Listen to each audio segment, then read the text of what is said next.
আমাদের মাটি ও সমুদ্র ব্যবহার করে ভারতের নিরাপত্তা বিঘ্নিত হতে দেব না, সফররত মোদীকে কথা দিলেন শ্রীলঙ্কার প্রেসিডেন্ট। তালিবান এবং বালুচ জঙ্গিরা মদত পাচ্ছে আফগানিস্তান থেকে, রাষ্ট্রপুঞ্জে অভিযোগ পাকিস্তানের।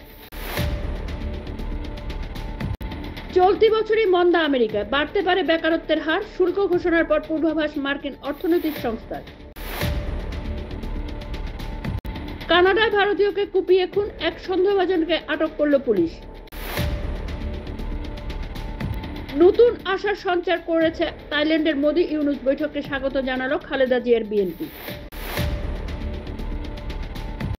গায়ের গন্ধ নিয়ে বিমানে দুই যাত্রী চুলোচুলি, হাতাহাতি থামাতে এসে কামড় খেলেন বিমান কর্মী। 100 প্যালেস্তানি শিশু প্রতিদিন হতাহত হচ্ছে গাজায়, ইসরায়েলি হামলার পরিণাম জানালো রাষ্ট্রপতিও।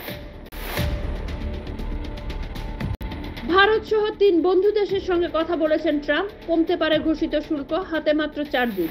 সমঝোতার অঙ্ক কি? প্রাক্তন প্রেমিকই সৎ ভাই, শহর জুড়ে একাধিক ভাই বোন, টিএনএ পরীক্ষা করে বাবার পরিচয় জেনে হতবাক তরুণী। ভুল করল চীন, তারা আতঙ্কিত, বেজিং এর পাল্টা শুল্ক আরোপের সিদ্ধান্তে খুশি নন ট্রাম্প।